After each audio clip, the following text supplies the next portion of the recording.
Hey, what's up, everybody? I said my next video is going to be about righteousness, but it's not. Um, I try and study in the Bible every day, and sometimes the Lord will reveal some really cool things to me. And this is one of those things that I just wanted to share with you. When I started this channel, I said that there are a lot of similarities, or there should be similarities between Christians and samurai.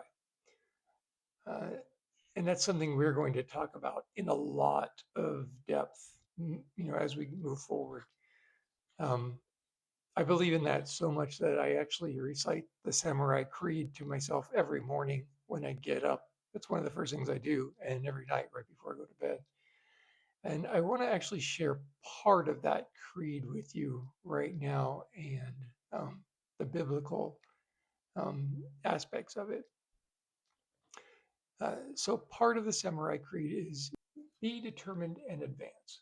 Once you set yourself to it, you will become a superb retainer or servant at that very moment.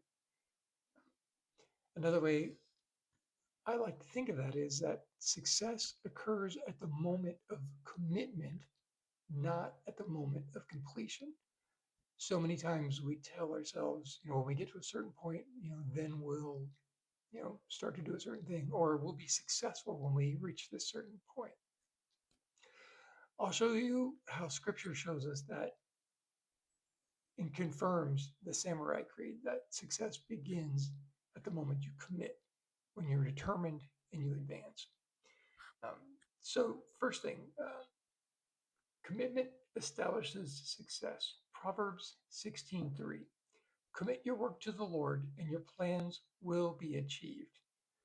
The Hebrew verb galal, commit, literally means to roll something onto another thing. Success is established or occurs when the burden is transferred, not when the burden is finished. In other words, when once you transfer that burden to the Lord, commit your work to the Lord, your plans will be achieved. When you roll that burden onto the Lord, success begins at commitment. Number two, direction belongs to God after commitment. Psalm 37:5. Commit your way to the Lord, trust in him, and he will act. Notice it says commit, trust, and he will act. It doesn't necessarily say that he's going to act in the way that we think he's going to act.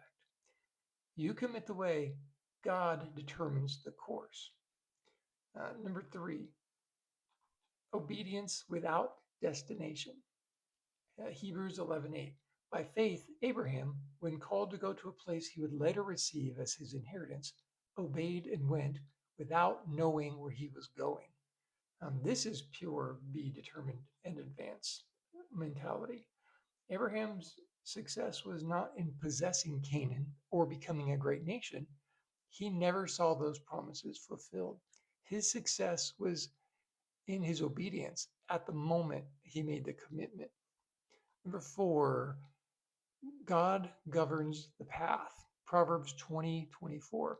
A man's steps are from the Lord. How then can man understand his way? Um, this directly supports the point. If success were destination based, this verse would just be cruel. Instead, it affirms success is walking, not arriving. Or you could say it's the journey, not the destination. Number five, Ecclesiastes 7:8. Um, and this might seem to contradict what I just said, but it really doesn't. The end of a matter is better than the beginning, and a patient spirit is better than a proud one. The end of the matter being the final condition, not the destination. Better is someone who has waited on the Lord than one who has achieved many goals. It's about remaining faithful through change, delay, redirection, and not about achieving at all costs. Um, Number six, 2 Corinthians 5:7. For we walk by faith, not by sight. You cannot walk by faith if the destination is visible. Faith requires forward motion without certainty of outcome. Number seven, obedience as immediate success. John 15:10. If you keep my commandments, you will abide in my love. Abiding is present tense, not future reward. Success equals being in alignment now, not producing results later. Number 8, faithfulness, not achievement. Matthew 25:21. Oh man, one of my favorite. He says, "Well done, good and faithful servant." Notice he doesn't say, "Well done, good and successful servant," or "good and efficient servant," or "good and results-driven servant." Faithfulness equals success in God's economy. And let me just stop here for a second. For me, that is the end goal. That is everything to me. Everything that I've done in my life, everything, you know, the one thing that I want more than anything in life is when I face my Lord, I want him to say those words to me, you know, well done, good and faithful servant. And really, nothing else matters. Um, this all perfectly aligns with the Samurai Creed. Be determined and advance. Be resolved in obedience, advance without demanding clarity, accept redirection as part of faithfulness. Once you set yourself to it, you will become a superb retainer at that very moment. The moment you commit your way to the Lord, you are already walking in success, even if the destination changes. Success in following Christ is not reaching a certain destination or receiving a certain outcome, but about remaining obedient as God directs the path. Or another way to put it, faithfulness is our responsibility. Outcomes are God's responsibility.